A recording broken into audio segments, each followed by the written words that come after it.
মা আয়েশা যখন প্রশ্ন করলেন, নবী গো, নারী পুরুষ যদি উভয় লিঙ্গ থাকে, একজন কি আরেকজনের দিকে নজর দিবে না?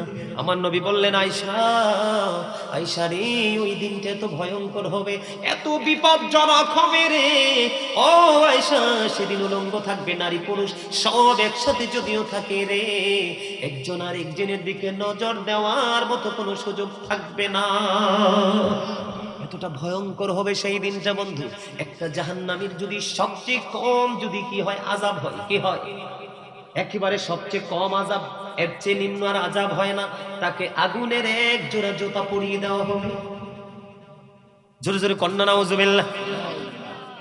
আগুনের এক জোড়া জুতা পরাইয়া দিতে দেরি মাথার মগজটা টকবক টকবক করে উচ্চাইতে থাকবে গরুর গোস্তের পাতিলের মতো, বিয়ে বাড়ির গোস্তের পাতিলের মতো, কুরবানির ঈদের দিনের গোস্তের পাতিলের মতো টকবক টকবক করে উচ্চাইতে থাকবে। বন্ধু, কেমন করে বললে তোমাদের হৃদয় পর্যন্ত পৌঁছাবে আমি জানি না।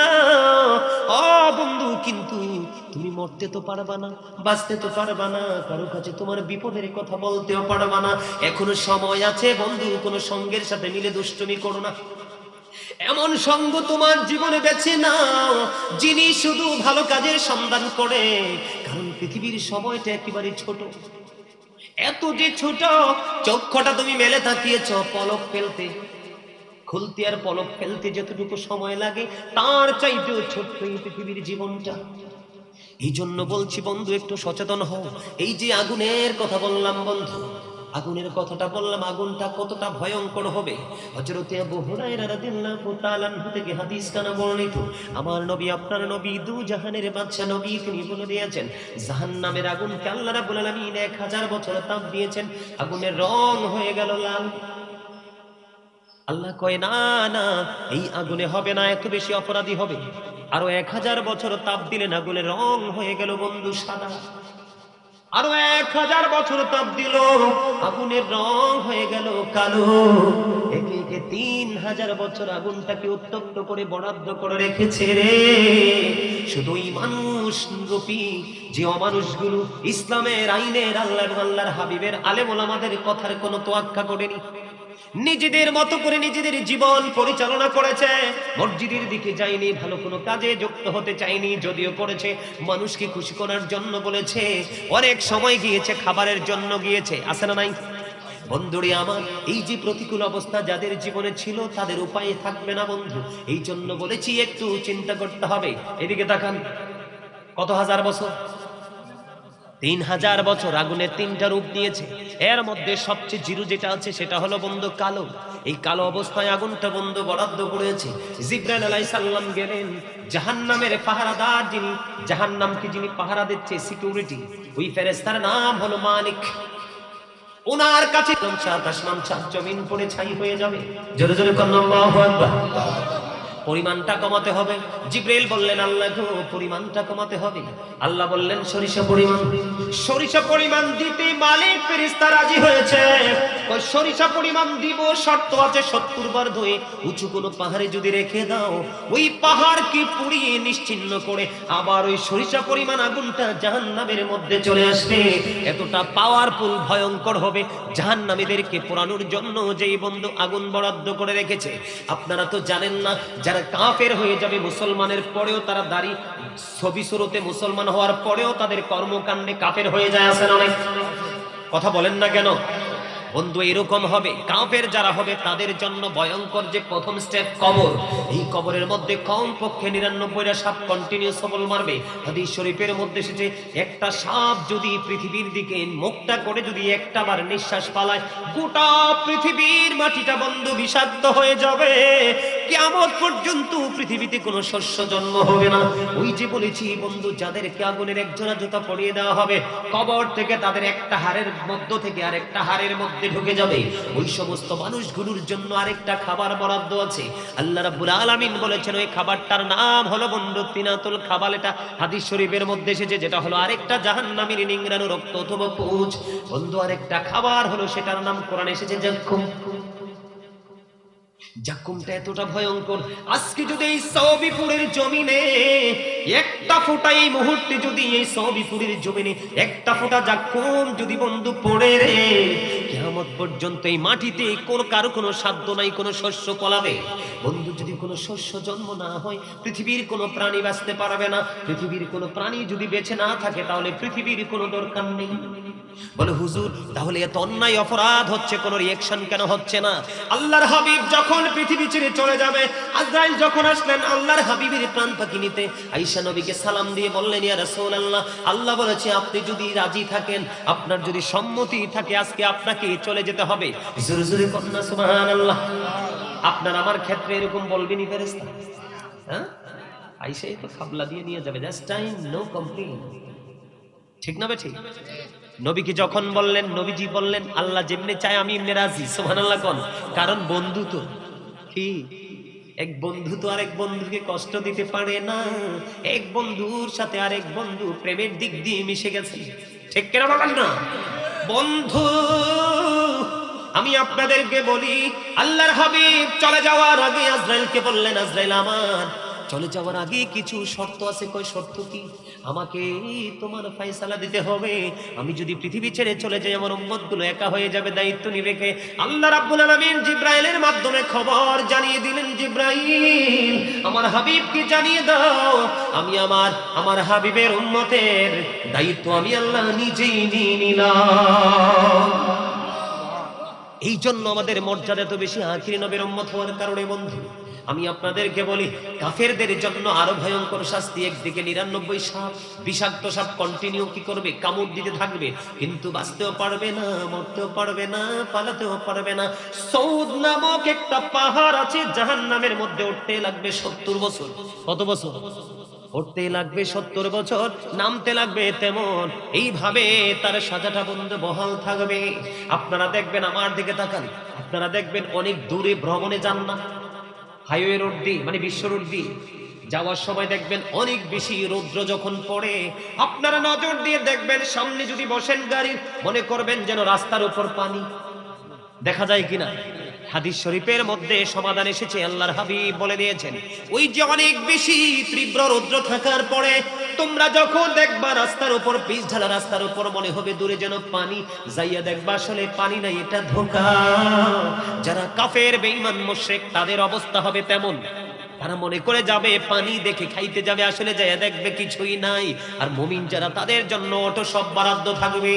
বন্ধুরে আমার, আমি আপনাদেরকে কেমন করে বলবো, এই যে জাক্ষুম নামক খাবারটা জাহান্নামীদের জন্য বরাদ্দ করা আছে, মুখের সামনে নিতে দেরি দাঁতগুলো ঝরে পড়ে যাবে, পেটের মধ্যে একটা অংশ বা একটা সরিষা পরিমাণ ঢুকতে দেরি, ভিতরের দিক দিয়ে সবগুলো বন্ধু লিকুইড হয়ে বের হয়ে যাবে। ও বন্ধু, তুমি কিন্তু সব উপলব্ধি করতে পারবে, যন্ত্রণা কষ্ট সহ্য করার মতো কোনো পরিবেশ থাকবে না, কারোর কাছে শেয়ারও করতে পারবা না, বাঁচতেও পারবা না, মরতেও পারবা না, পালাতেও পারবা না। তখন কি করবা? এই পৃথিবীর বুকে কাজ করতে করতে যখন তুমি ক্লান্ত হয়ে যাও, পরিশ্রান্ত হয়ে যাও, তোমার পানি তৃষ্ণা লাগে, টিউবওয়েল অথবা মোটর থেকে যখন সাথে সাথে এনে দেয়, তোমার তৃপ্তি আসে না, ফ্রিজিং করা আছে পানি, আইস হয়ে গেছে, ঠিক কিনা বলে? অনেক বেশি ঠান্ডা পানি যখন একটু যুক্ত করে দিবে, তখন তোমার ভালো লাগবে, অনেক বেশি পান করতে পারবা, ঠিক না? বন্ধুরে আমার, জাহান্নামী যারা, পাপী যারা, অপরাধী যারা, দু চোখ খুললে শুধু চারপাশে অপরাধী দেখা যায়, অন্যায়কারী দেখা যায়, ভালো মানুষের সংখ্যা একেবারে কম। বন্ধু, ওই পাপী মানুষগুলো পানি যখন খাইতে চাইবে, উত্তপ্ত গরম পানি তাকে খাইতে দেওয়া হবে অথবা তার মাথা দিয়ে ঢেলে দেওয়া হবে। ও বন্ধু, সহ্য করতে পারবা না, পৃথিবীর গরম পানির মতো ওইটা হবে না। নাউজুবিল্লাহ বলেন না। এই পাপীগুলোদেরকে পিটানোর জন্য যে হাতুড়িটা বানাইয়া রাখছে, এই যে হাতুড়িটা বানাইয়া রাখছে এদেরকে মারার জন্য, পিটানোর জন্য, ওই হাতুড়িটা যদি জমিনে রাখা হয়, পৃথিবীর কোন মানুষ চিন যদি চেষ্টা করে, একটা বারের জন্য এক চুল পরিমাণ জমিন থেকে একটু উঠাতে পারবে না। এইটা দিয়ে ছোট্ট বডির মধ্যে মারতে থাকবে। আমি আপনাদেরকে বলে দিতে চাই বন্ধু, আর যাই করেন বা না করেন, আমল করলে করেন, না করলে নাই, আপনার কবরে গিয়ে জবাব কিন্তু আপনাকে দিতে হবে। কিন্তু আমি বলবো, নবীর সাথে কোনোদিন বেয়াদবি করবেন না, সাহাবায়ে কেরাম কেরামের সাথে কোনোদিন বেয়াদবি করবেন না, আল্লাহর ওলিদের সাথে কোনোদিন বেয়াদবি করবেন না। আরেকটা বিষয় হলো আপনার সম্পত্তি আপনার কাছে, আপনার ক্ষমতা, আপনার আধিপত্য আপনার কাছে, কাউকে কোনোদিন দিবেন না। হয়তো আপনার ক্ষমতা দিয়ে অন্য কেউ সুবিধা পাবে, এইটুকুই পার্থক্য, কিন্তু কোনোদিন অহংকার করবেন না। সরিষা পরিমাণ অহংকার যদি আপনার সিনায় থাকে বন্ধু, আপনার কোনো আমল কাজে লাগবে না। লাকড়ি যেমন চুলায় আগুনের মধ্যে দিলে যেমন বন্ধু যত মন চায় লাকড়ি নিঃস্ব করা সম্ভব, ঠিক না? লাকড়ি শেষ হয়ে যায়, পাহাড় বলেন সব পুড়িয়ে ছাই হয়ে যাবে। ঠিক অহংকার মানুষের জীবনের আমলকে পুড়িয়ে ছাই করে ফেলে। আল্লাহর হাবিব জানিয়ে দিয়েছেন, আজকের দিনে মানুষ নামাজ থেকে দূরে, আল্লাহর গোলামি থেকে দূরে, ভালো কর্ম থেকে দূরে, শুধু অহংকার করার কারণে মানুষ মনে করে যে আমার তো আছে, আমার কিছু লাগবে না। দাদা কি এরকম না? অহংকারীদের সম্পর্কে রাসূল বলেছেন, তোমাদের মনের অজান্তে পায়ের নিচে পড়ে অনেক পিঁপড়েকে কিন্তু পিষ্ট হয়ে মারা যায়, তুমি জানো না? কাল কিয়ামতের দিন অহংকারী মানুষগুলো অহংকার করে সকল পবিত্রতা থেকে দূরে ছিল, নোংরামির সাথে যুক্ত হয়েছিল, কাউকে পরোয়া করনি, একজন উপদেষ্টা ভালো করে বেছে নিতে পারোনি। আল্লাহর হাবিব বলেছেন ওই অহংকারীদেরকে অপরাধ দেখেন, নোংরামি দেখেন, সাজা দেখেন কত কোয়ালিটি বন্ধু। ছোট্ট ছোট্ট পিপিলিকা বানানো হবে, সবগুলো অহংকারীকে একত্রিত করা হবে, চারপাশ বন্ধু আপনার অপমান তাদেরকে ঘিরে ফেলবে। আল্লাহ রাব্বুল আলামিন অর্ডার করবে তাদেরকে পাওলাস নামক জাহান্নামের দিকে টেনে হেসড়ে নিয়ে যাও। জোরে জোরে নাউজুবিল্লাহ।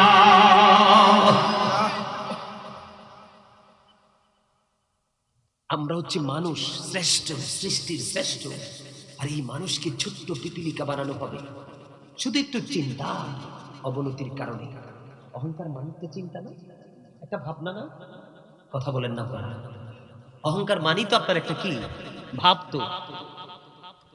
আরে ও সুন্দর না, আমি সুন্দর, অহংকার। এই আমার দাদা যে চাদরটা পড়ছে, এই দাদার চাদরটা বালা না, আমারটা বালা, অহংকার। আরে এই যে পাঞ্জাবিটা পড়ছে, ও পাঞ্জাবিটা পুরান, আমারটা নতুন, অহংকার। আল্লাহ সুন্দর, তিনি সুন্দরকে পছন্দ করেন, কিন্তু তোমার সুন্দরকে যখন কম্পেয়ার করতে গিয়ে আরেকজনের সাথে, তাকে তুমি নিচু ভাবনা নিয়ে তার দিকে দৃষ্টি দিবে, এটাই অহংকার। আজকে আমাদের বাংলাদেশ ধ্বংসের দিকে ধীরে ধীরে চলে যাচ্ছে, শুধু একক আধিপত্য বিস্তার করার যে মানসিকতা, এই মানসিকতা আমাদেরকে আজকে ধ্বংস করে দিচ্ছে। জোরে জোরে কন্যা নাউজুবিল্লাহ, আরে জোরে বলেন নাউজুবিল্লাহ। আপনারা কি আমার কথাগুলো বুঝতে পারছেন? আরে জোরে বলেন, বুঝতে পারছেন? সম্মানিত উপস্থিতি, আপনাদের সমাজে কি সৎ খাওয়ার মানুষ আছে? নাউজুবিল্লাহ কইতা শোনেন, যারা সুদ খায়, যে ব্যক্তি সুদের মাধ্যমে 1টি টাকা উপার্জন করলো, সে যেন তার মায়ের সাথে 36 বার জিনা করল। যিনি সুদ খাইলো তিনি যেন তার মাকে বিবাহ করল। যিনি সুদ খায়, যিনি সুদ দেয়, যিনি সুদ ফেরেশতা আসলেন, এসে বললেন, রাসূলুল্লাহ চলুন আমরা একটু ঘুরে আসি। আল্লাহর হাবিব স্বপ্নে দেখতেছেন। নবীজি স্বপ্ন তো যেমন তেমন নয়, এটা হলো ওই যে আমার ভাই বলেছেন, এটা হলো ওহী। এইভাবে আল্লাহর হাবিবের কাছে কোরআন এসেছেন, বিভিন্ন সবকিছু এসেছেন, আর আমরা সাহাবায়ে কেরাম, তাবিঈন, তাবিঈদের মধ্যে ধীরে ধীরে স্টেপ বাই স্টেপ আমরা পেয়েছি। আল্লাহর হাবিব ভ্রমণ করতে করতে অনেক জিনিস তিনি পরিদর্শন করলেন। এর মধ্যে হঠাৎ করে দেখতে পাইলেন একটা জায়গা। আল্লাহর হাবিব বললেন, আমি দেখতে পেলাম একটা রক্তের নদী। কিসের নদী? একটা রক্তের নদী, ব্লাড। এই রক্তের নদীর মধ্যে আমি দেখতে পাইলাম একটা লোক, মানে নদীটার মাঝখান থেকে সাঁতার কেটে কেটে কুলের দিকে আসতে চায়, কিন্তু সে যখনই কাছাকাছি আসে আমি দেখতে পাইলাম আরেকজন লোক তাকে খালি পাথর মারতেছে, সে যেন কুলি আসতে না পারে, পারে আসতে না পারে।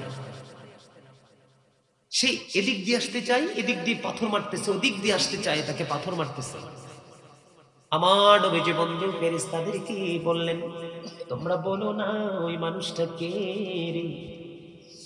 এবার ওই ফেরেশতারা ডেকে ডেকে বললেন, ইয়া রাসূলুল্লাহ, ইয়া হাবিবাল্লাহ, নবী গো, ও প্রাণের নবী, ওই যে লোকটা দেখতে পেয়েছেন, এই লোকটা আপনার নামধারী একজন উম্মত, দুনিয়ায় জীবন বড় টাকার নেশায় শুধু সুদের ঘুষ খেয়েছে।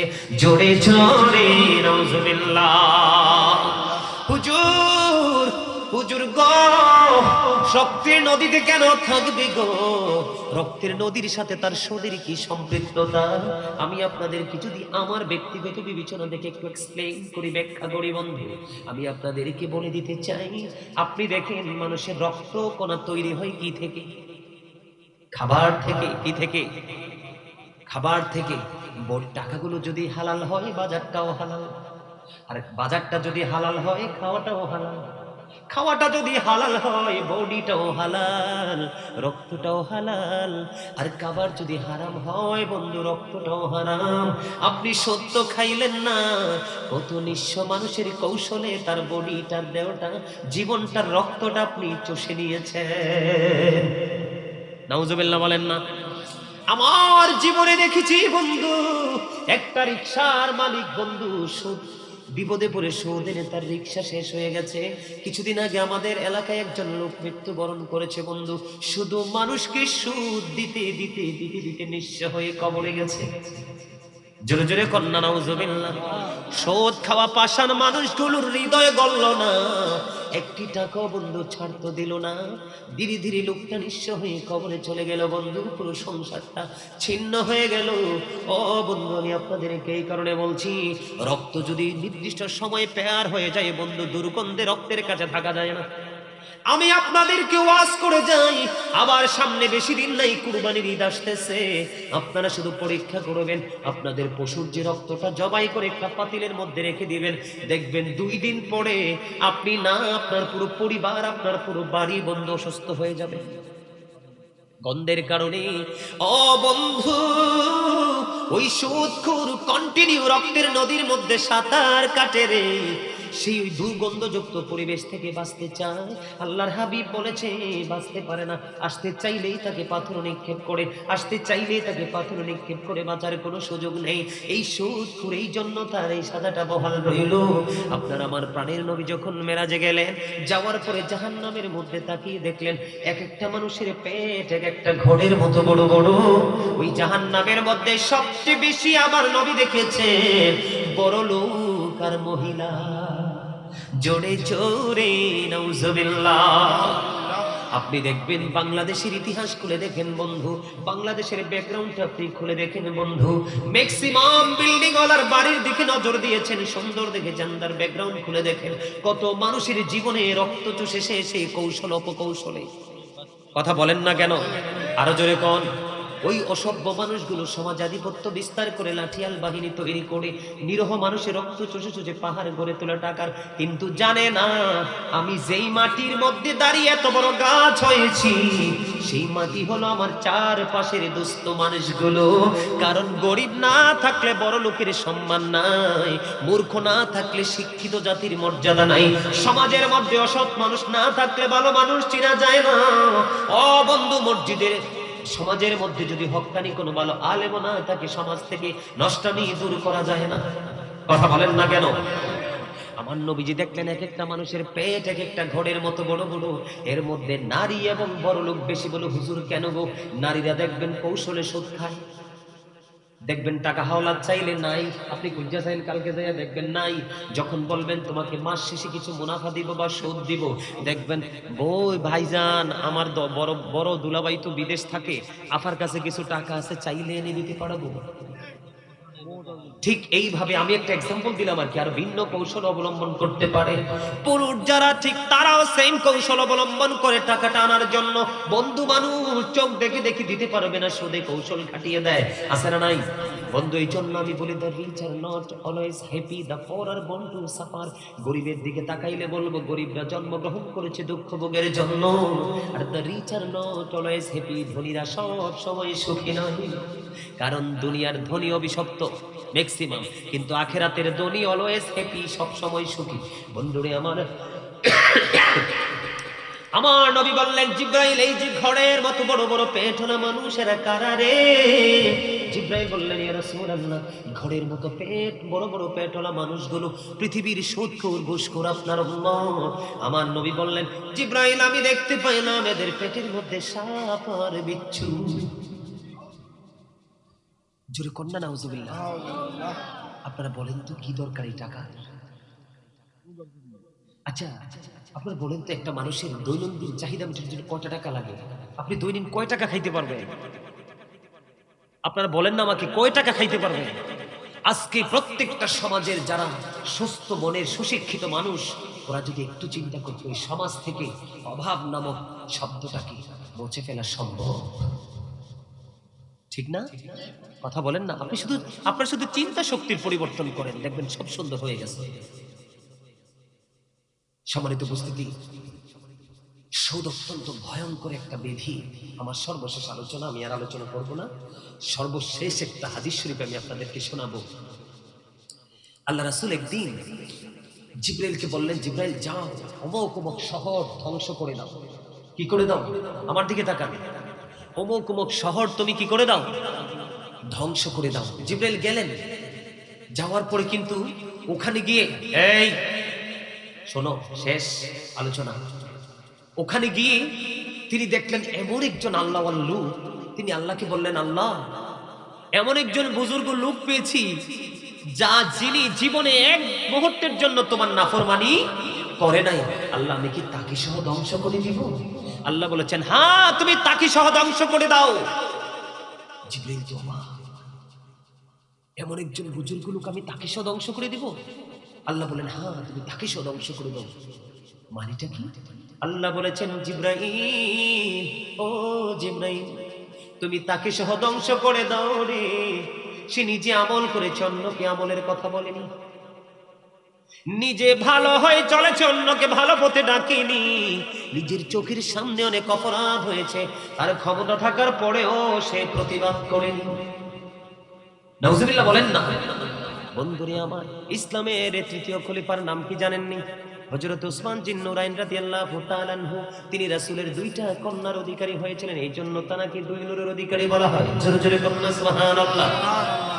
বন্ধু, হযরত উসমান রাদিয়াল্লাহু তাআলা আনহু, উনার সামনে যখন বন্ধু জান্নাত জাহান্নাম নিয়ে কথা বলা হতো, তখন তিনি একটু বিচলিত হতেন না। যখন তিনি কবর দেখতো, কবর দেখলে দুই চোখ দিয়ে, ওনার দুইটি চক্ষু দিয়ে বন্ধু ঝর্ণার মতো পানি বন্ধু প্রবাহিত হতো। ওনাকে প্রশ্ন করা হলো, কেন গো আপনি জান্নাত জাহান্নাম নিয়ে কথা বললে একটু বিচলিত হন না, হতাশ হন না, কিন্তু কবর দেখলে কেন গো আপনার চোখ দিয়ে ঝর্ণার মতো পানি প্রবাহিত হতে থাকে? হযরত উসমান রাদিয়াল্লাহু তাআলা আনহু ডেকে বললেন, আমি কবর দেখলে ঝর্ণার মতো দুই চোখ দিয়ে পানি পড়ে আমি কান্না করি প্রাণ খুলে। তার কারণ হলো, কবর হলো বর্জুকি জীবনের প্রথম স্তর। যদি কোনো মানুষ কবরের এই জায়গাটা যদি সে ক্লিয়ার করতে পারে, এই জায়গাটা যদি সে উত্তীর্ণ হতে পারে, অতিক্রম হতে পারে, বাকি একটা ধাপেও তার কোনো টেনশন নেই। কিন্তু যদি সে এই জায়গাটাতে যদি মিস্টেক করে, সে যদি এই জায়গাটাকে সে যদি কন্ট্রোল করতে না পারে, এই জায়গায় পরীক্ষায় যদি উত্তীর্ণ হতে না পারে, তাহলে পরবর্তী প্রত্যেকটা ধাপ তার জন্য অত্যন্ত ভয়ঙ্কর। এই জন্য আমি কবর দেখলে বেশি বেশি কান্না করি। জোরে জোরে আল্লাহু আকবার, আল্লাহু আকবার। বন্ধুরে আমার, সাহাবায়ে কেরামকে, সাহাবায়ে কেরামের মর্যাদা কেমন? সাহাবীদের ঘোড়ার নিচের 3 আঙ্গুলের 1 সেন্টি মাটি যদি একটা পাল্লায় তুলে দেওয়া হয়, কি করা হয়? সাহাবীদের খুরার নিচের 3 আঙ্গুলের 1 চিমটি মাটি যদি একটা পাল্লায় তুলে দেওয়া হয়, আর গোটা পৃথিবী যদি বন্ধু একটা পাল্লায় তুলে দেওয়া হয়, তাহলে সাহাবীদের ঘোড়ার খুরার পায়ের নিচের 3 আঙ্গুলের এক চিমটি মাটির ওজন ভারী হবে। বলে হুজুর কেন গো? তারা চর্মচক্ষু দ্বারা নবীকে দেখেছেন এবং অন্তর দ্বারা বিশ্বাস করেছেন, নবীর জন্য নিজের প্রাণকে সবসময় বন্ধু প্রস্তুত রেখেছেন। এই জন্য তাদের মর্যাদা অনেক অনেক বেশি। আল্লাহর হাবিব বলেছেন, ক্বালা মান সাব্বা নাবিয়া ফাকতুরুহু ওয়া মান সাব্বা সাহাবী ফাদরিবুহু। আমার নবী বলেছেন, নবীকে যারা গালি দিবে, নবীর ইজ্জতের চাদর ধরে যারা টান দিবে, নবীজিকে যারা শান সম্মানের ইজ্জতে আঘাত করবে, উম্মত আমি অর্ডার করলাম ফাকতুরুহু, তাদেরকে হত্যা করে ফেলো। ওয়া মান সাব্বা সাহাবী ফাদরিবুহু, সাহাবায়ে কেরামকে যদি গালি দেয়, তাদের ইজ্জতের চাদর ধরে টান দেয়, তাহলে তাদেরকে বাইন্দা পিটাও। তাহলে এই হাদিস শরীফ দ্বারা কি বোঝা যায়? বন্ধু, নবী এবং নবীর সাহাবীদের দাম আছে না নাই? আরো জোরে বলেন না। এত বেশি আছে যেটা আমাদের মতো পাপী মানুষ কল্পনাও করতে পারবো না, যেটা চিন্তা করে আমাদের ব্রেইনের মধ্যে আসবে না। বন্ধু, আমি কেন আসলাম এই জায়গাটার মধ্যে? আল্লাহর হাবিব বলেছেন কবরটা 2টা রূপ নেবে। একটা হলো বন্ধু জান্নাতীদের জন্য জান্নাতের বাগান, আর একটা হলো জাহান্নামীদের জন্য একটা জাহান্নামের গর্ত। এদিকে কিন্তু 2টা রূপ নেবে বন্ধু। 2টা রূপের মধ্যে একটা রূপ আমি পরে বলছি। আগে জাহান্নামীদেরটা বলবো নাকি আগে জান্নাতীদেরটা বলবো? যেহেতু আপনারা জান্নাতের বাগানে এসেছেন, আগে জান্নাতীদের কথা বলবো বন্ধু। কবরের মধ্যে সর্বপ্রথম আপনারা জানেন মুনকার নাকির আসবে, ঠিক কিনা বলেন? কি? কিন্তু না না, মুনকার নাকির ফেরেশতা আসার আগেও মানুষকে যখন কবরে রাখা হবে, একজন ফেরেশতার অত্যন্ত সুন্দর, যার নাম হলো রুম্মান। হুজুর, ওই ফেরেশতা কেন আসবে গো?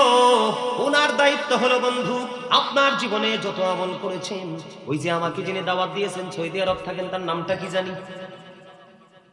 মিজান।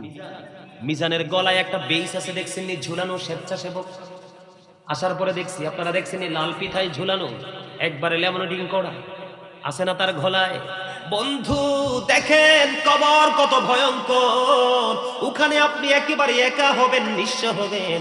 পরও কত কিছু করেছেন বউয়ের জন্য, মা বাবা, ভাই বোন, আত্মীয় স্বজন, পাড়া পড়োশির জন্য। কেউ আপনার সেই দিনের দুঃখের ভাগটা নিতে আসবে না।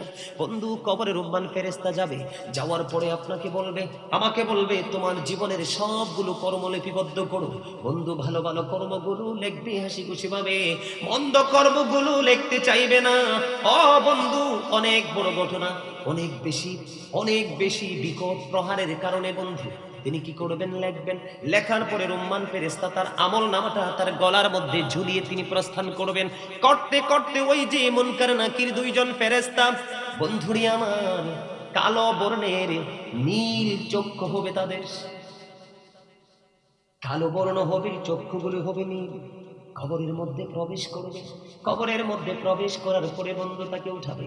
উঠানোর পরে প্রশ্ন করবে আপনার রাসূল সম্পর্কে, তোমাদের মধ্যে যেই নবী আল্লাহ রাব্বুল আলামিন পাঠিয়েছিলেন, ওই নবী সম্পর্কে তোমার মন্তব্য কি, চিন্তা কি, ভাবনা কি, মনোভাব প্রকাশ করো। তখন বন্ধু মুমিন যারা, কারা? যিনি মুমিন তিনি সাথে সাথে সাক্ষী দিয়ে দিবেন, তিনি সাথে সাথে বলে দিবেন, তিনি হলেন, আমি সাক্ষ্য দিচ্ছি, তিনি হলেন আল্লাহর প্রিয় বান্দা ও রাসূল। জোরে জোরে সুবহানাল্লাহ, আর জোরে বলেন না সুবহানাল্লাহ। সুবহানাল্লাহ ওয়ালহামদুলিল্লাহ লা ইলাহা ইল্লাল্লাহ। সুবহানাল্লাহ ওয়ালহামদুলিল্লাহ লা ইলাহা ইল্লাল্লাহ। লা ইলাহা ইল্লাল্লাহ লা ইলাহা ইল্লাল্লাহ। আরশি কুরসি লৌহ কলম সৃষ্টি জাহান অসীলা। আরশি কুরসি লৌহ কলম সৃষ্টি জাহান অসীলা। নিজে আল্লাহ খুশি হইয়া নাম রাখিলেন হাবিবুল্লাহ। সুবহানাল্লাহ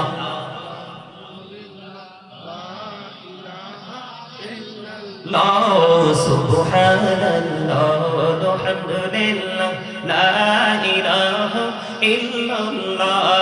লা ইলাহা মুহাম্মাদে লা ইলাহা ইল্লাল্লাহ।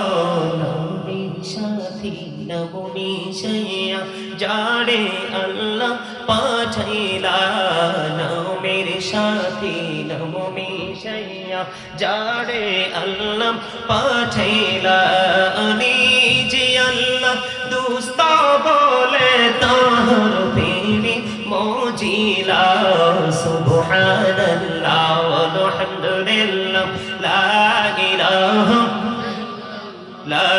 ইলাহা ইল্লাল্লাহ মুহাম্মাদুর রাসূলুল্লাহ সাল্লাল্লাহু আলাইহি ওয়াসাল্লাম। জোরে জোরে বলুন না আলহামদুলিল্লাহ। আলহামদুলিল্লাহ বলতে পারেন না? হায় আল্লাহ, আলহামদুলিল্লাহর মানে কি জানেন? আরে আপনারা তো আল্লাহ চাইলে কুকুর বানাইতে পারতো, বিড়াল বানাইতে পারতো, টোলা বানাইতে পারতো, পারতো না? আল্লাহ চাইলে বানাইতে পারতো না? আল্লাহ বানাইছে কি? মানুষ। শ্রেষ্ঠ সম্মান দিয়েছেন, তার মধ্যে আরো বেশি সম্মানী আখিরি নবীর উম্মত। আপনি কি জানেন আপনার সম্পর্কে আল্লাহ কি ওয়াজ করেছে কোরআনে? ফি আই সূরাতিন মা শাআ রাক্কাবাক। আল্লাহ বলে, আল্লাহ ক্রিয়েটেড দ্য মাইন্ড। আল্লাহ বলেন মানুষকে আল্লাহর ইচ্ছে মতো করে গঠন করেছেন, ক্রিয়েট করেছেন নিজের মন মতো করে। আপনি কি আল্লাহর মন মতো করে চলছে? আরে মিয়া, প্রশ্নের উত্তর তো থাক দূরের কথা, মিয়া ফেরেশতা দেখলে আমার মনে পায়খানাই করে দিবে। তবে পায়খানাও আসবে না, এটা পেটের মধ্যেই যন্ত্রণা দিবে। কি কোন? যেই মা মুসলমান মিয়া আমরা,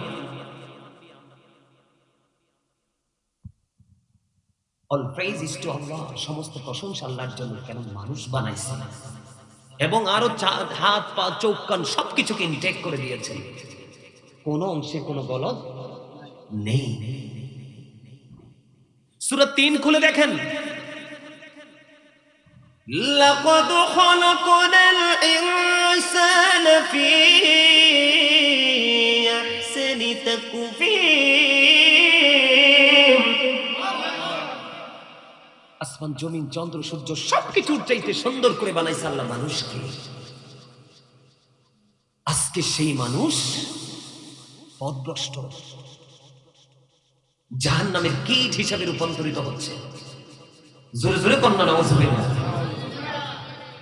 আল্লাযী খালাকাল মাউতা ওয়াল হায়াতা লিয়াবলুওয়ান নাস, যিনি জীবন সৃষ্টি করেছেন, মৃত্যু সৃষ্টি করেছেন, কেন জানেন? মানুষকে পরীক্ষা করার জন্য। আজকের এই মাহফিল আপনাদের এটা কি চৌবিপুর ইসলামী মানব কল্যাণ ফাউন্ডেশনের উদ্যোগে দ্বিতীয় বার্ষিক তাফসীরুল কোরআন মাহফিলের আয়োজন করেছেন। এই চৌবিপুরের মানুষের জন্য আজকের এই মাহফিল হলো পরীক্ষা। আজকে তাদের এক্সাম চলতেছে। কি চলতেছে? এক্সাম চলতেছে। আজকে কেউ হারবে, কেউ জিতবে, কেউ নিষ্পাপ হবে, কেউ অনেক বড় পাপী হয়ে কবরে যাবে, ঘরে যাবে। সম্মানিত উপস্থিতি, আপনারা তো মনে করেন যে এটা জাস্ট ফর্মালিটি, আর এটা তো সব এলাকায় হয়। এটা জান্নাতের বাগান, চারপাশে আছে রহমতের ফেরেশতারা। আপনার বাড়ির আঙ্গিনায় নাই, আজকে চারপাশ রহমতের ফেরেশতারা ঘেরাও করে রেখেছে। বন্ধুরে আমার, বলতেছিলাম হৃদয়ে জানা না কোনে সবাই শোনেন, যখন প্রশ্ন করতে দেরি রে, নবী সম্পর্কে উত্তরটা তাৎক্ষণিকভাবে দিয়ে দিবেন।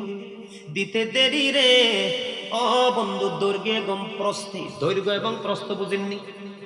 পাতাইল্লা দিগিল্লা আঞ্চলিক ভাষা, ঠিক না? পাতাইল্লা হইল এমনি, আর হেমনে হইল দিগেল্লা। যেমন আপনাদের এই প্যান্ডেলটা এমনি যদি দড়ি কি বলেন পাতালে, আর এমনি যদি দড়ি কি দিগালে, ঠিক না বেঠি?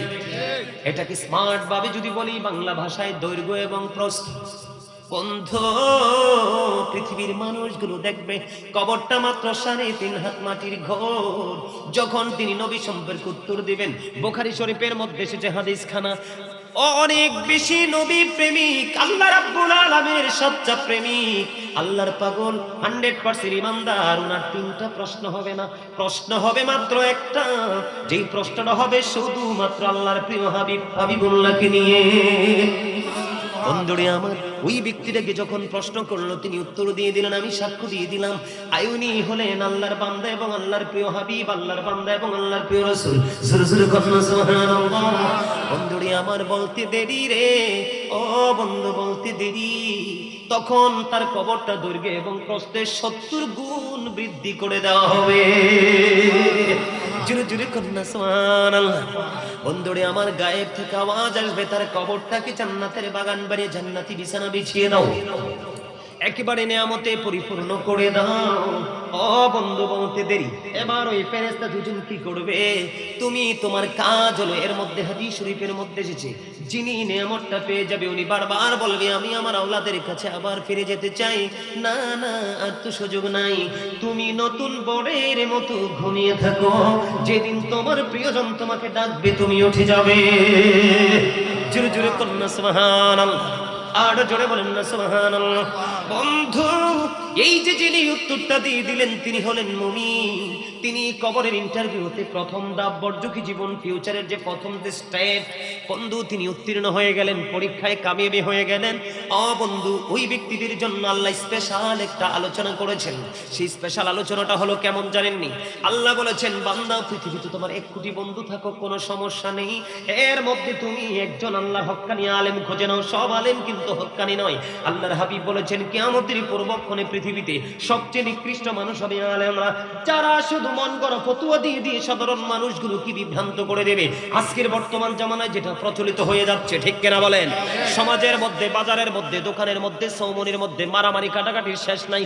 শুধুমাত্র আমাদের মতো বন্ধু দাড়িওয়ালা, টুপিওয়ালা, পাগড়িওয়ালা শুধু 2-4টা হাদিস এবং কোরআনের 2-4টা আয়াত মুখস্থ করেছে, ভালো করে বন্ধু কোরআন হাদিসের গবেষণা নাই। আমি আপনাদেরকে বলি, আল্লাহর কসম করে বলবো এবং চ্যালেঞ্জ ছুড়ে দিতে পারবো, কেউ যদি বলে আমি কোরআন পড়ে বড় মুক্তি হয়ে গেছি, সকল সমাধান দিব।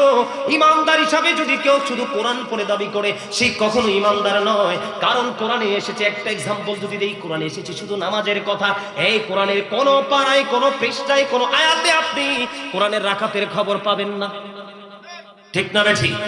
বন্ধু, কোরআন এবং হাদিসটাকে সমন্বয় করতে হবে। আমি এই কারণে বলেছি বন্ধু, আল্লাহ রাব্বুল আলামিন বলেছেন কি, join with my dear people, come to my paradise. Allah বলেছেন ফাদখুলি ফি ইবাদি ওয়াদখুলি জান্নাতি, আমার প্রিয় লোকেদের সাথে যুক্ত হও আর আমার জান্নাতে চলে আসো। জোরে জোরে সুবহানাল্লাহ। যেই সাধারণ মানুষ, আপনারা সাধারণ মানুষ, যদি দেখেন কোন আলেমের সিনায় নবীর প্রেম আছে, নবীর পরিবার আহলে বাইতের প্রেম আছে, আপনি তার সাথে গভীর প্রেমের বন্ধন তৈরি করবেন। আপনি বিরক্ত না হলে বসেন, আমার ভালো লাগতেছে কিন্তু। আলহামদুলিল্লাহ বলেন, আর জোরে বলেন আলহামদুলিল্লাহ।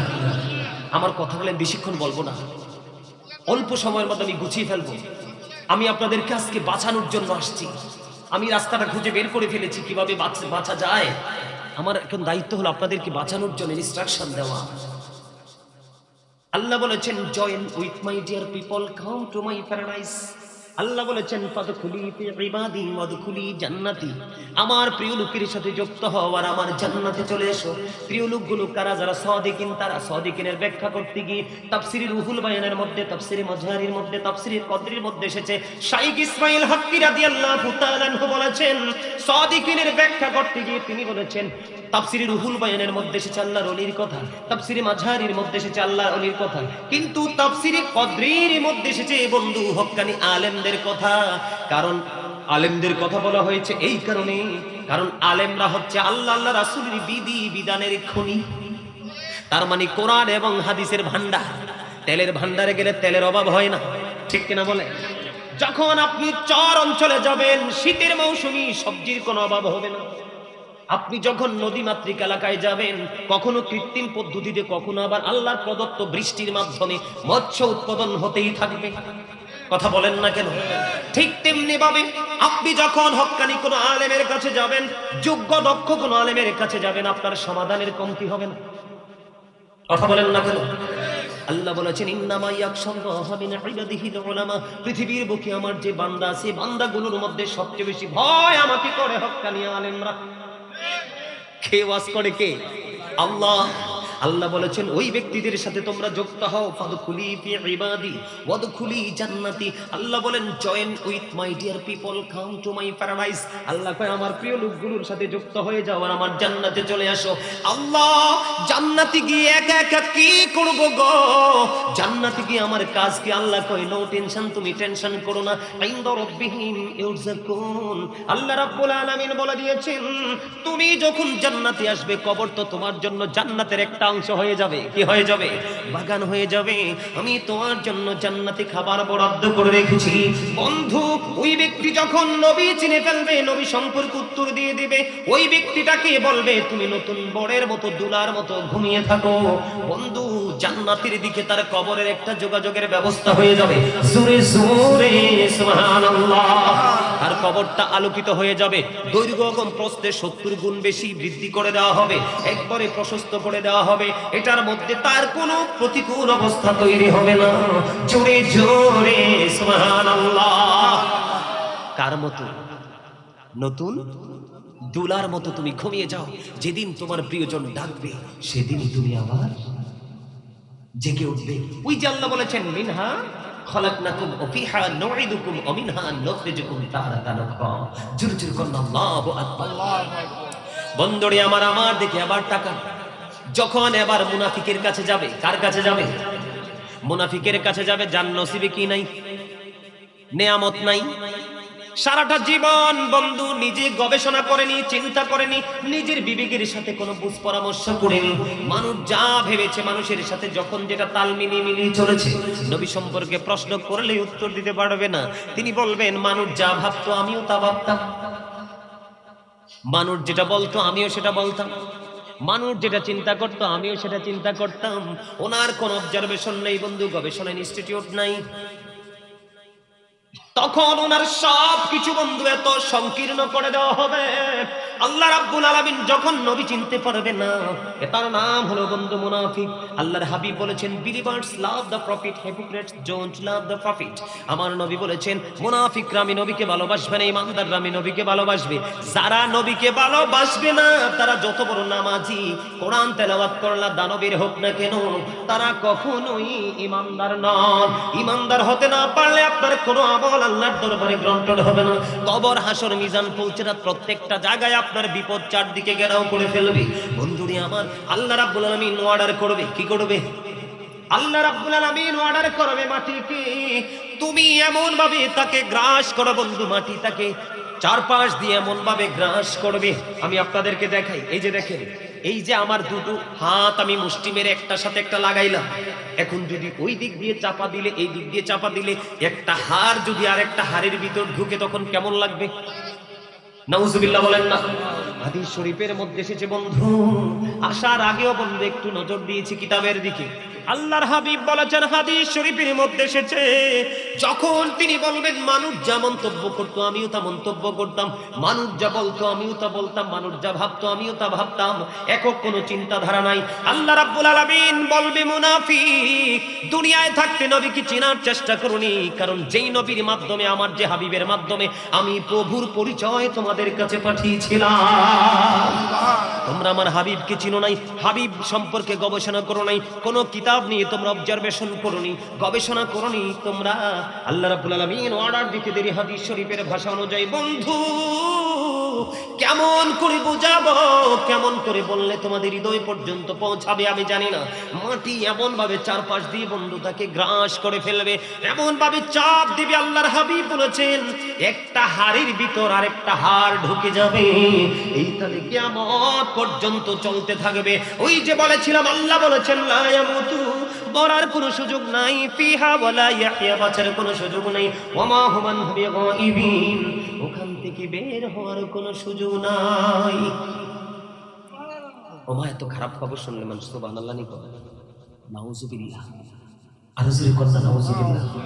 আওয়াজ তুলে বলেন না নাউজুবিল্লাহ। আরে আপনারা কি এই বিপদে পড়তে চান? এটা তো 1 ঘন্টা 2 ঘন্টার জন্য নয়, অলওয়েজ কন্টিনিউয়াসলি চলতে থাকবে।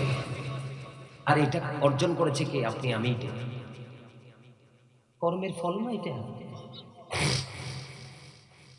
আপনি তো দুনিয়া নিয়ে ব্যস্ত ছিলেন, এদিকে তো সময় দিতে পারেননি, এই জন্য তো আপনার এত বড় বিপদ আসবে। এই জন্য আপনাকে কবরের প্রস্তুতি নিতে হবে 100%। কথা বলতে হবে কনফিডেন্সলি। এখন আপনার সামনে যদি কেউ বলে নবী আমার মতো, আপনি কি মানবেন? কোনোদিন মানবেন? যদি কেউ ছুরি দিয়ে মানবেন? যদি 5 লাখ টাকা দিয়ে এটা বলবেন? যদি আপনি বলেন এক হাতে আমার পৃথিবীর সব দৌলত তুলে দাও, তারপরেও যদি বলো নবী আমার মতো আমি মানবো না, তাহলে আপনি 100% ইমানদার হয়ে কবরে যেতে পারবেন। জোরে জোরে কন্যা সুবহানাল্লাহ। আর একটু মহব্বতে করুন, আরো জোরে কন্যা সুবহানাল্লাহ। বন্ধুরে আমার, এই যে নেগেটিভ এবং পজিটিভ, যিনি বন্ধু পাপী নবী চিনতে পারলেন না, আর দুনিয়াতে কাজ ছিল সুদ খাওয়া, নারীদের পিছনে সময় দেওয়া, অবৈধ কর্মের সাথে নিজেকে সম্পৃক্ত রাখা, সময়ে বুঝে বুঝে মদ খাওয়া, সময়ে বুঝে বুঝে নেশা জাতীয় দ্রব্য বন্ধু সেবন করা, ওই ব্যক্তিটার কাজটা ছিল এমন।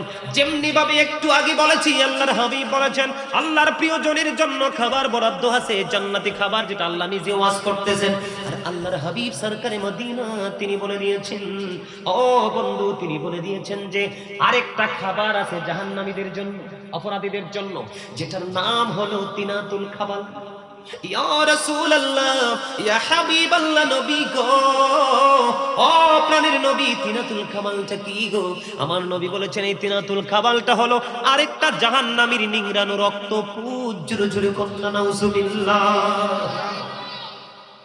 বুঝতে পারছেন না আমার কথাটা? কি আরেকটা জাহান্নামী মানে একটা জাহান্নামী পচে যাবে, দুর্গন্ধ হয়ে যাবে, আর আরেকটা জাহান্নামীকে আবার গঠন করা হবে। ওই জাহান্নামীটা পচে গেছে, এই পচা যে লিকুইড জিনিসটা, এটা আরেকটা জাহান্নামীকে খাইতে দিবে। পালাতে পারবেন? ফেলে দিতে পারবেন? নিজের কোনো ক্ষমতা সেদিন কাজ করবে? করবে না। জোরে জোরে কন্যা নাউজুবিল্লাহ। নারী পুরুষ উভয় আর উলঙ্গ থাকবে কাল হাসরের দিন। আপনার কিন্তু ডেড বডি জীবনে অসংখ্য গণিত বার শুনেছি, কিন্তু ডেড সোল কোনদিন শুনিনি। কারণ দেহের মরণ আছে, আত্মার কোনো মরণ, ক্ষয়, বিনাশ নেই। আত্মা কখনো নিশ্চিহ্ন নির্মূল হয় না, বডিটা পচে যায়, গলে যায়। সম্মানিত উপস্থিতি, আপনাদের কাছে কি মনে হয় আপনারা অনেক বড় লোক, আপনাদের ঘরের দরজা অনেক স্ট্রং, শক্ত, আজরাইল আসতে পারবেন আপনাদের কাছে? পারবে? তো যেহেতু আজরাইল আসতে পারবে এই সম্ভাবনাটা আপনাদের আছে, তাহলে তো আপনাদেরকে নিরহংকার হওয়ার কথা ছিল। আমার কাছে মনে হচ্ছে আপনারা অনেক বেশি প্রাউড ফিল করেন, অনেক বেশি অহংকারী।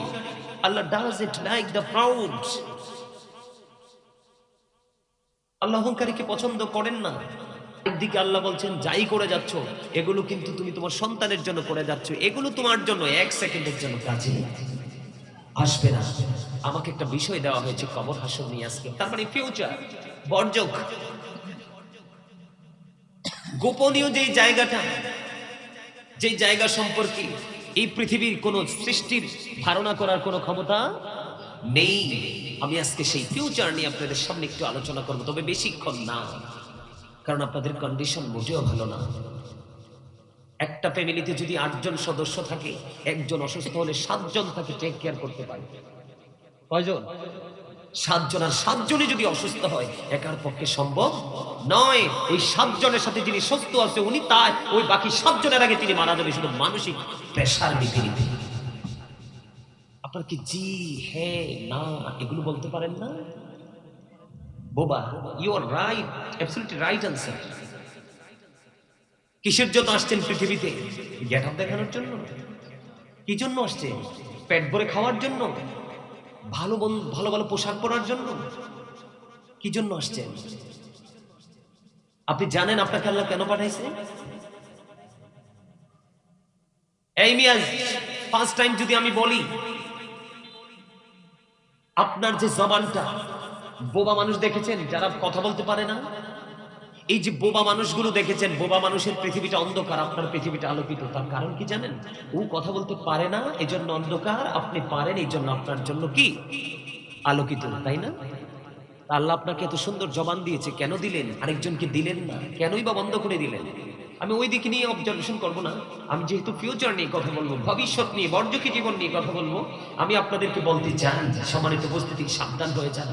রেড সিগন্যাল একটার পর একটা আসতেছে। 4.6 মাত্রার ভূমিকম্প বাংলাদেশে এসেছে। আপনি সারাক্ষণ থাকেন ফেসবুক, টুইটার, ইনস্টাগ্রাম, ইউটিউব, মানে তার মানে হলো অনলাইনে আপনি সারাদিন, রাত দিন 24 ঘন্টা আপনি অনলাইনে থাকেন। আমার নিজের চোখে যেটা, আমি প্র্যাকটিক্যালি যেটা পরিদর্শন করেছি, আমি রাত্রে প্রোগ্রাম করে এসেছি, আমি ঘুমন্ত অবস্থায় দেখলাম যে মানে আমি তো দ্বিতীয় তলায় ছিলাম, বিল্ডিং এর ঝাঁকাঝাঁকিতে আমার ঘুম ভেঙে গেছে। ঘুম ভাঙার পরে আমি দেখলাম যে পুরো বিল্ডিংটা নাচানাচি করতেছে। তখন আমি দৌড় দিয়ে আমি আমার বারান্দায় গেলাম।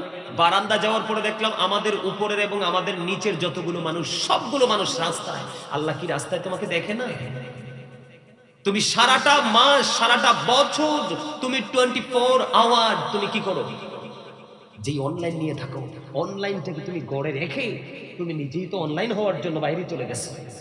কথা বলেন না কেন? বাস্তব কথা না? তখন তো তুমি অত্যন্ত দূরদর্শিতা নিয়ে তুমি রুমে বসতে পারোনি। কেন পারোনি? কারণ তোমার ইমান তো নষ্ট। একমাত্র আমাদের পরিবারের লোকগুলো ছাড়া সব উপরে নিচে সবগুলো মানুষ রাস্তায়, ছোট বাচ্চা সহ।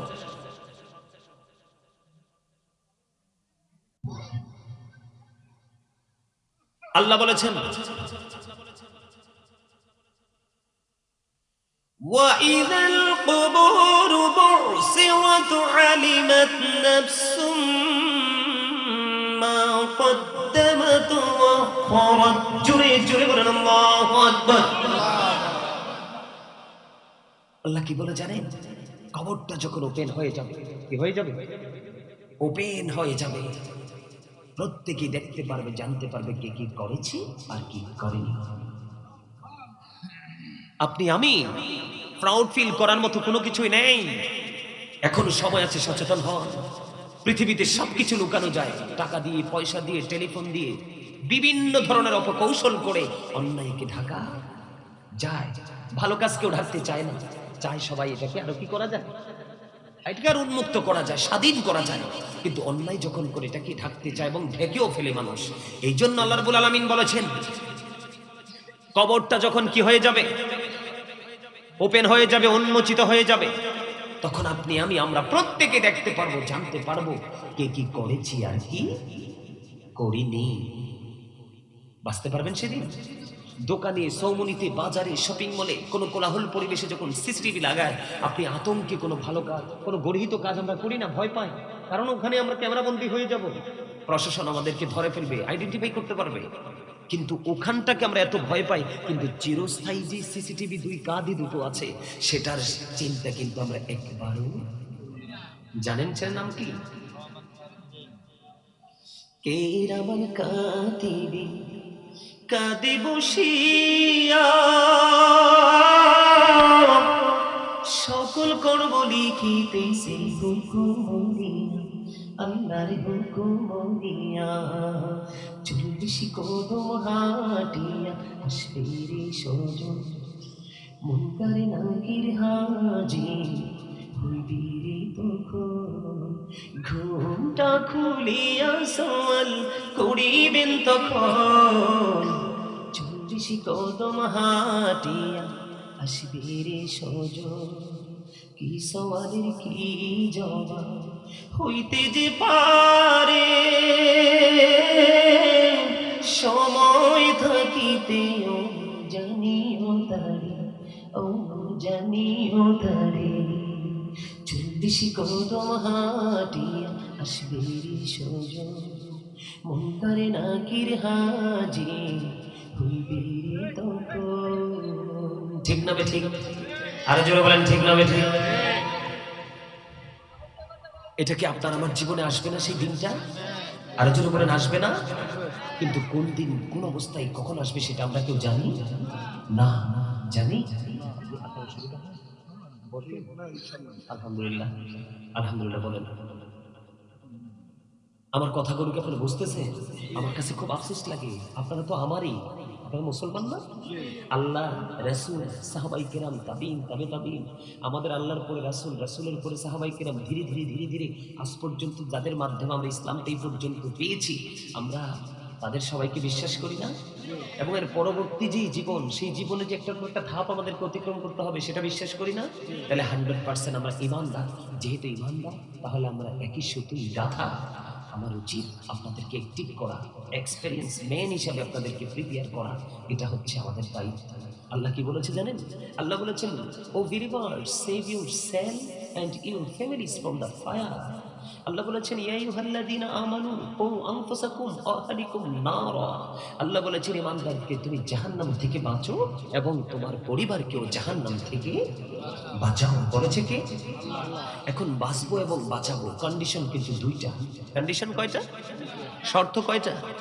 আমি আগে বাঁচার রাস্তা খুঁজে বের করবো, তারপর আপনাদেরকে বাঁচানোর রাস্তাটা দেখিয়ে দিব।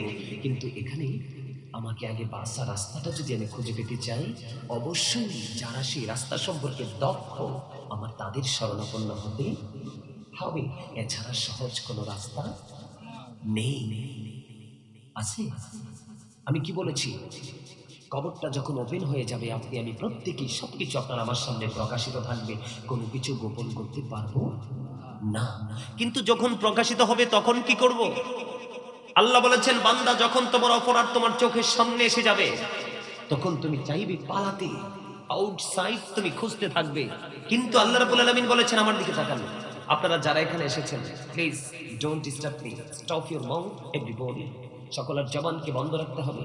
Second condition, you listening my lecture very attentively.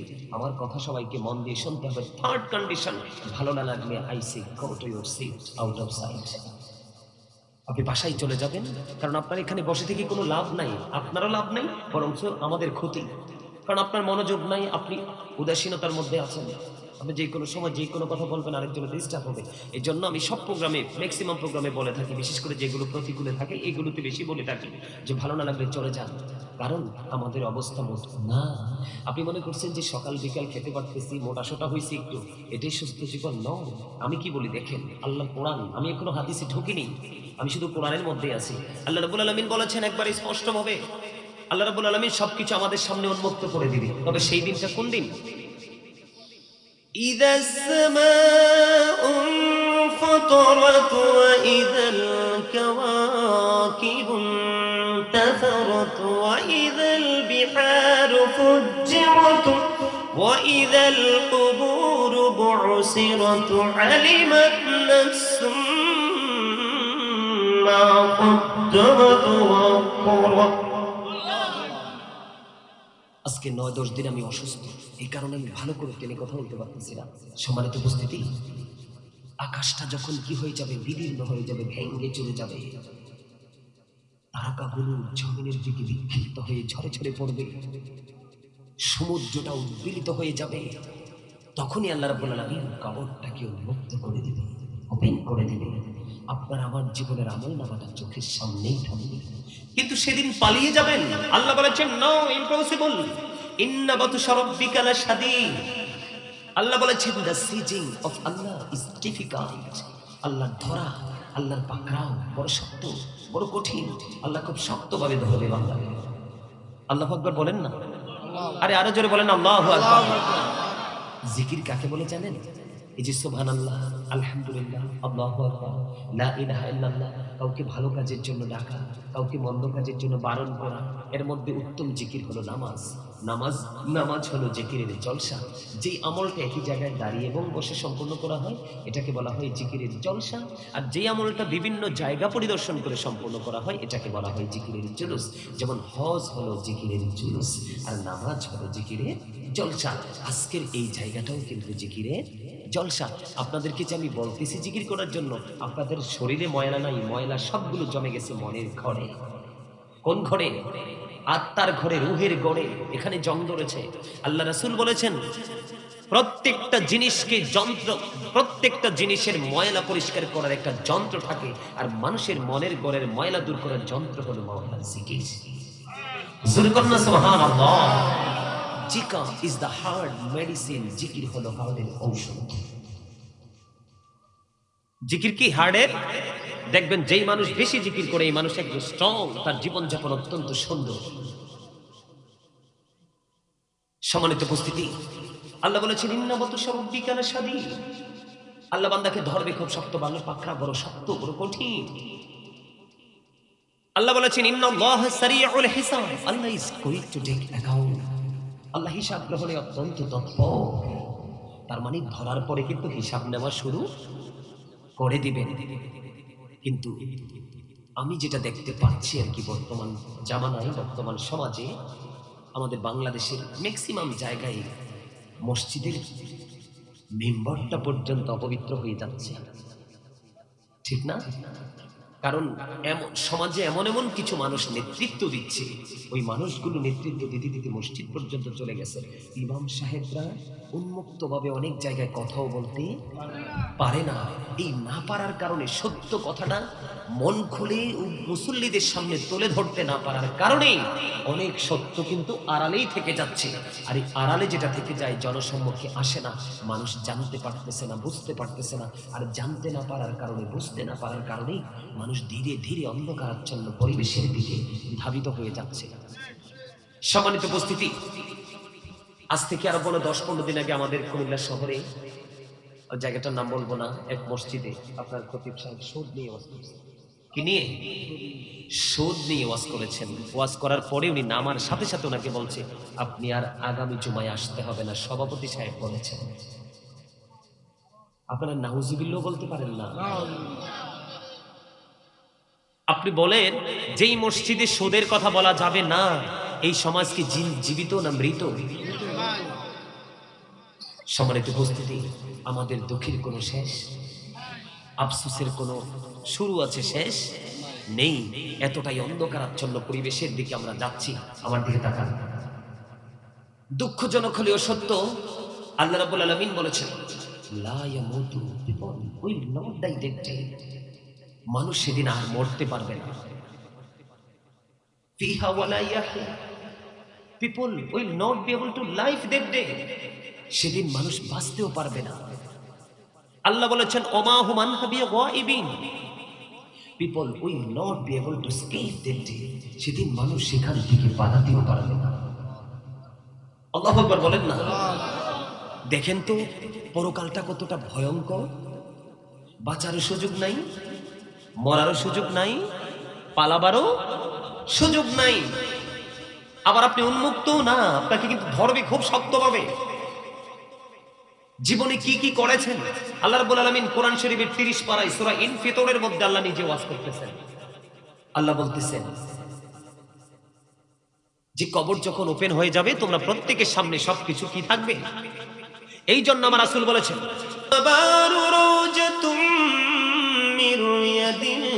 জান্নাতি আও উফরাতুম মিন হুফারিন নার।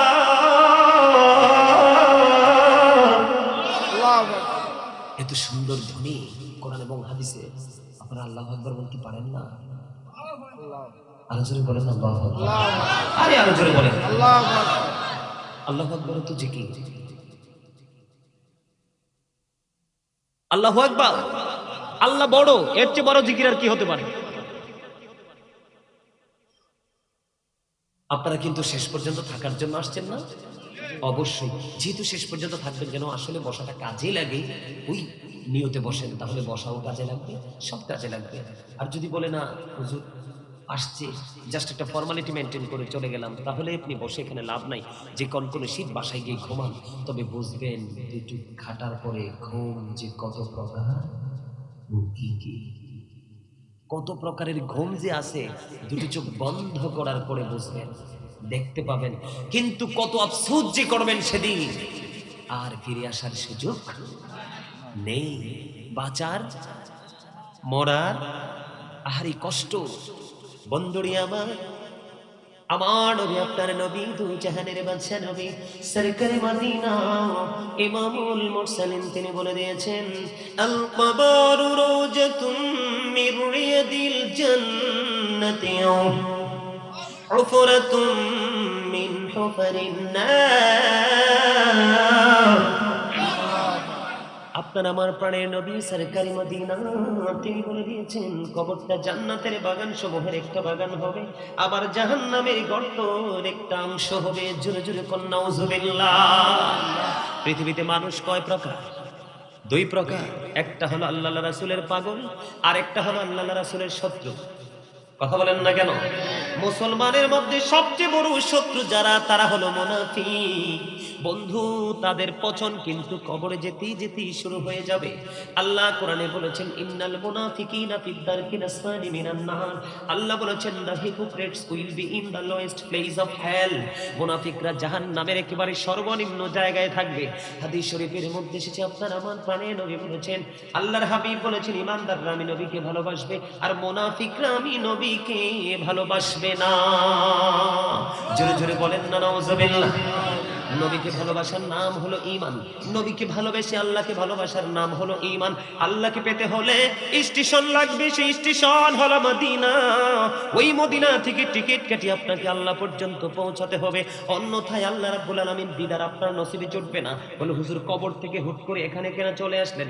কারণ আমি যখন কবরের প্রথম স্তরের দিকে যাব, তখন কিন্তু অটো এই জায়গাটা চলে আসবে।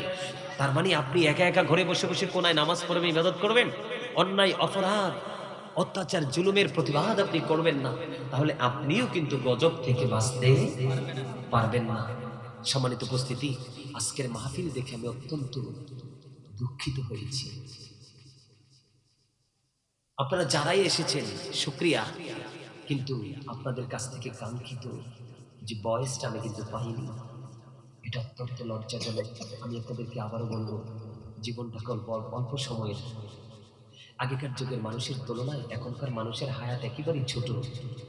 আগেকার যুগের মানুষের সুস্থতার তুলনায় এখনকার মানুষের সুস্থতা নেই বললেই চলে। আমি এই কয়দিনই যে মানুষগুলো মৃত্যুবরণ করেছে, মৃত্যুর জরিপ দেখে আমি বুঝেছি, আপনার মুরব্বীদের চাইতে এখন বেশিরভাগই ইয়াং মানুষ মরতেছে। কি বলেন আপনি? মুরব্বীরা থাকতেছেন, তারা নির্দ্বিধায় নির্বিঘ্নে চলাফেরা করছেন, কিন্তু ইয়াং মেনরা চলে যাচ্ছে। কি করে, কোথায় মারা গেছে? হুজুর হার্ট অ্যাটাক করে মারা গেছে, ব্রেন স্ট্রোক করে মারা গেছে। আপনার আরো বেশ কয়েকদিন আগে একটা লোক মারা গেছে, বুঝছেন? সে তার ছোট্ট একটা বাচ্চাকে নিয়ে শুয়ে আছে, একদম ফ্রিলি সে তার ছোট্ট একটা বাচ্চাকে নিয়ে শুইছে। ওয়াইফ তার কাছে নাই। তো বাচ্চাটা একটু মনে হয় ঘুম লাগছিল, ঘুম লাগার পরে, ঘুমটা ভাঙ্গার পরে বাবা বাবা বলে বারবার ডাকতেছে, কিন্তু বাবার তো আর সাউন্ড নাই, আওয়াজ নাই। পরে চারপাশের মানুষ দৌড়ে এসে দেখে ছেলেটা মারা গেছে। সম্মানিত উপস্থিতি, আপনি সমাজের প্রতিনিধি হিসেবে বলবো, আপনি আপনার সমাজের যারা দায়িত্বশীল সচেতন মানুষ আছে ওদেরকে নিয়ে, এবং মসজিদের যারা খতিব আছেন তাদেরকে নিয়ে আপনি একটা সুন্দর সমাজ গঠন করার চেষ্টা করবেন। এটা আমার অনুরোধ। তার কারণ, মুরব্বীদের অন্তর খুঁজলে, তাদের হৃদয়ে ঢুকলে এখনো প্রেম খুঁজে পাওয়া যায়। মুরব্বীদের অন্তরগুলো এখনো প্রেমে ভরা, আর যুবকগুলোর অন্তর খুলে দেখেন তাদের অন্তরটা মরা। মুরব্বীদের অন্তর আল্লাহ রাসূলের ভালোবাসায় ভরা, যুবকদের অন্তর হিংসা, নোংরামি আর আত্মগরিমায় ভরা। তবে সব যুবক না, কিছু যুবক আছে ব্যতিক্রম। আমার বাসার সামনে একটা যুবক আছে, তোরা দেখোস নি রে? আমার বাসার সামনে একটা যুবক আছে, ছেলেটা একবার স্লিম, ভার্সিটিতে পড়ে। সে, আমি দেখতে পাইছি, আজানটা দিতে দেরি একটা জায়নামাজ হাতে নিয়ে বিদ্যুৎ গতিতে মসজিদের দিকে ছুটে। আজান দিলে তার কোনো কথা নাই। আপনার মসজিদ থেকে নামাজ শেষ করে এসে যদি কথা বলে, সে বলবে। এইরকম সব সমাজের মধ্যেই কিছু ব্যতিক্রম যুবক আছে। ওই যুবকগুলোকে দেখে তোমাদের শিক্ষা নেওয়া উচিত। আমি তোমাদেরকে একটা কথা বলবো আজকে, যুবকরাই কিন্তু আগামী দিনের ভবিষ্যৎ। তোমরা যদি এখন থেকে তোমাদের সমাজকে সুন্দর রূপে রূপান্তরিত করার চেষ্টা না করো, হয়তো তোমরা আজকে যুবক আছো, কালকে বিয়ে করবে, তোমাদের পরবর্তী প্রজন্ম চলে আসবে। যখন পরবর্তী প্রজন্মটা, তোমাদের ওরসজাত সন্তানেরা যখন নষ্ট পথে হাঁটবে, তখন তোমরা বুঝতে পারবে এই যন্ত্রণা যে কত বিষাক্ত। আপনারা যারা বাবা হয়েছেন, মা হয়েছেন, সবাইকে, বিশেষ করে আমার মা যারা আছেন তাদেরকে বিনীতভাবে আমি অনুরোধ করব, আপনারা বিশেষ করে সন্তানকে মানুষ করার জন্য গুরুত্বপূর্ণ ভূমিকায় থাকে মা। বাবা, কারণ জীবন জীবিকার জন্য বাবাকে ছুটতে হয় সকাল টু সন্ধ্যা। বাবা সন্তানকে সময় দিতে পারে না, মায়ের আদর্শেই বড় হয়। সম্মানিত উপস্থিতি, আজকের সমাজ, আজকের এই মুসলমান, আজকের এই দেশ ধ্বংস হওয়ার পিছনে মূল কারণটা হচ্ছে কি জানেন? একটা জায়গা, আমরা রাসূলের কোন আইনের তোয়াক্কা করতেছি না। তার কারণ আল্লাহর হাবিব বলেছেন, মেয়েটা যদি কান কাটা হয়, একটা বাসার বাদী হয়, একটা বাসার দাসী হয়, মেয়েটা যদি ফরজগার হয়, তুমি তার জাতকুল দেখার দরকার নাই, তুমি তাকে বিয়ে করে বউ করে ঘরে তোলে না। সুবহানাল্লাহ। আর মেয়েটা যদি অপূর্ব সুন্দরী হয়, অসভ্য হয়, বেয়াদব হয়, ইসলামী রঙে রঙিন না হয়, বাদশার ঘরের বেটিও যদি হয়, তুমি তাকে ঘরে তুলে এনো না। কারণ এটা হলো কি,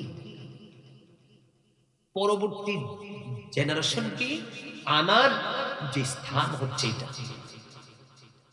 কি আপনারা আমার কথা বোঝেন না? আপনি যদি বাজারে ধরেন, একটা সময় আসেন আমাদের দেশে একটা বৃক্ষ মেলা হয়, আপনি মেলায় গেলেন, আপনি গেছেন কিন্তু মিষ্টি তেঁতুলের চারা কিনতে, কি করতে? কিন্তু টক তেঁতুলের চারাটা এত সুন্দর, আপনি দেখে কিন্তু কিনে নিয়ে আসছেন। কারণ চারাটার গ্রোথ ভালো, অনেকগুলো ডালপালা মেলেছে, মনে হয়েছে যে অল্প দিনেই ফল দিবে। আসলে সেটা কিন্তু অল্প দিনে ফল দেওয়ার মতো করেই তারা আপনার বাজারে আনছে আপনার দৃষ্টি কাড়ার জন্য। আর যেটা একটু মিষ্টি, এটা একটু কি, এটা একটু স্লো, ব্যতিক্রম, দেখতে এতটা গ্লেজি না, আপনার পছন্দ হয়নি। এখন এনে তো লাগাই দিলেন, তাড়াতাড়ি বড় হয়ে গেল, তেঁতুল পাকলো, আপনি পায়রা মুখে দিয়েছেন, একেবারে কামড়ের সাথে সাথে চুল সব দাঁড়ায় গেছে। কি হয়ে গেছে? আমি আপনাদেরকে এক্সাম্পল দিচ্ছি সহজে বোঝার জন্য। এখন আপনি তেঁতুল গাছটার দিকে তাকায়া যদি মনে মনে কন, আরে আমি তো ভাবছিলাম এই গাছে মনে হয় একেবারে মিষ্টি যে ল্যাংড়া আমটা, এটা ধরো। আসলে এর চেয়ে বড় বোকা কি আর কেউ হইতে পারে? আপনি মিষ্টি কিন্তু শুরুতেই করেছেন, সুন্দর দেখে কিন্তু গাছ লাগাইছেন, আসলে এটা টক, তাও তেঁতুল। যতগুলো টক আছে সব টকের মধ্যে সবচেয়ে খারাপ টক হচ্ছে তেঁতুলের টক, যেটা বডিতে অনেক সময় ইনফেকশন করে, ব্লাডকে একবার ড্যামেজ করে দেয়। যদিও টক সাইট্রিক অ্যাসিড, এটা আপনার বডির দারোয়ান।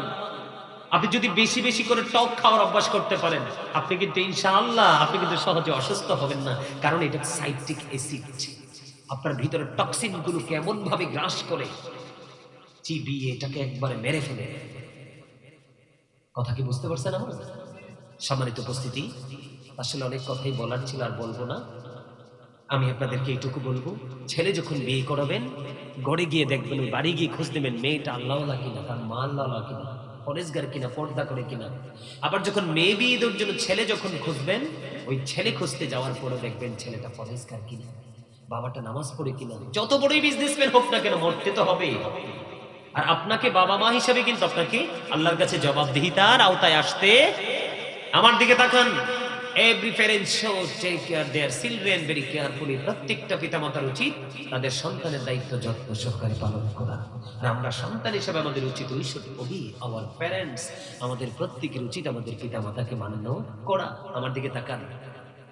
আল্লাহ রাসূল বলেছেন, আদিবু আওলাদাকুম আলা তালাতি খিসালিন, হুব্বি নবীকুম ওয়া হুব্বি আহলি বাইতিহি ওয়া আলা কিরাআতিল কুরআন। আল্লাহ রাসূল বলেছেন, তোমরা তোমাদের সন্তানদেরকে তিনটি বিষয় শিখাও। হুব্বি নবীকুম, teach the love of the prophet, teach family love. ওয়া হুব্বি আহলি বাইতিহি, নবীর পরিবারের ভালোবাসা শেখাও। কারণ নবী এবং নবীর পরিবার দুজনকেই ভালোবাসা ফরজ, এটা আমাদের জন্য ঈমান। আপনি যদি তাদেরকে ভালোবাসতে গিয়ে বিন্দু পরিমাণ বেয়াদবি করেন, ঈমান চলে যাবে। সম্মানিত উপস্থিতি, আল্লাহ রাসূল বলেছেন, আলা কিরাআতিল কুরআন লা তুসাইদ লাহুল কুরআন, তোমরা তোমাদের সন্তানদেরকে কোরআন তেলাওয়াত শেখাও। তার মানে আপনাকে আমাকে আমাদের সন্তানদেরকে ঈমানি ট্রেনিং দিতে হবে, আমলের ট্রেনিং দিতে হবে। সন্তান যখন জন্মগ্রহণ করবে, করার পরে আপনি সন্তানের সুন্দর একটা নাম রাখবেন। 7 দিনের দিন, কয় দিনের দিন? পুত্র সন্তান হলে আপনি 2টা 1 বছরের 2টা ছাগল দিয়ে আকিকা দিয়ে দিবেন, তার সুন্দর একটা নাম রাখবেন, মাথার চুলগুলো ফেলে দিবেন। মেয়ে হলে 1 বছরের একটা ছাগল দিয়ে আকিকা দিবেন। কথা বুঝতে পারছেন? আর মার দায়িত্ব হলো 2 বছর সন্তানকে বুকের দুধ খাওয়ানো। সুবহানাল্লাহ বলেন না? আর সন্তানটা আসার সাথে সাথেই সন্তানের কানে আজান দিতে হবে। মা ফাতেমা রাদিয়াল্লাহু তাআলা আনহা সন্তান হযরত হাসান রাদিয়াল্লাহু তাআলা আনহু যখন পৃথিবীতে এসেছেন নবীজি আর নামাজের জন্য আমরা যেভাবে আযান দিই সেইভাবে তার কানে আযান দিয়েছিলেন। আজকে কি সেই সুন্নাহ আছে, আদর্শ কি আমাদের মাঝে আছে? তা আমরা ধ্বংস হব না তো কে হবে? আর মা তো বাচ্চা হওয়ার আগেই ডাক্তার ডেট দিলে অপারেশন সিজারের জন্য আগেই প্রস্তুত থাকে, ঠিক না? আর বিশেষ করে বর্তমান সময় মেয়ে হইলে তো বাবা মা অভিশপ্ত, আর ছেলে হইলে তো চাঁদের দেশে তারা ভ্রমণ করতে যাবে, আনন্দের শেষ নাই। অথচ আল্লাহ রাসূল বলেছেন আল্লাহ যখন খুশি হয় তখন তিনটা কাজ করেন। কয়টা? একটা হলো পৃথিবীতে বৃষ্টি দেন, আরেকটা হলো পিতামাতার কোল জুড়ে দেন কন্যা সন্তান, আরেকটা হলো কারো বাড়িতে পাঠিয়ে দেন মেহমান। সুবহানাল্লাহ বলেন না? আল্লাহ যেগুলো আমাদের জন্য রহমত দেয় আর এগুলোতে আমাদের উপরে গজব করে, বোঝা মনে হয় না? তিনটা আল্লাহ খুশি হয়ে রহমত হিসেবে পাঠায়। মেহমান আইলে তো আপনি মুখ কালা করেন, খরচ লাগবে। কন্যা সন্তান হইলে তো আপনার মাথায় তো ছাড়ছে আল্লাহ রে 5 লাখ বরাদ্দ। আরে ভাই 5 লাখ কি তোমার জোগাড়ের ক্ষমতা আছে? নি দিবে কে? এটা রহমত, তুমি বেজার হয়ে গেছো। তোমার বাড়িতে মেহমান আসছে, তোমার বরকতান আল্লাহ পাঠাই দিছে, রহমত, তুমি রাগ হয়ে গেছো। বৃষ্টি দিছে, বৃষ্টি না হলে পৃথিবীর মাটি ইয়া হয়ে যাবে, কোনো বৃক্ষ জন্ম হবে না, পৃথিবীর তাপের কারণে মানুষ বাঁচতে পারবে না, কোনো প্রাণী বাঁচতে পারবে না। বৃষ্টি একদিনের জায়গায় 2 দিনের লোক, আল্লাহ আসমানটাকে ছিদ্র হয়ে গেল। কিন্তু আসলে তো আসমান ছিদ্র হইয়া বৃষ্টি আসে না, এক একটা বৃষ্টির ফোঁটা এক একটা ফেরেশতা পৃথিবীতে নিয়ে আসে।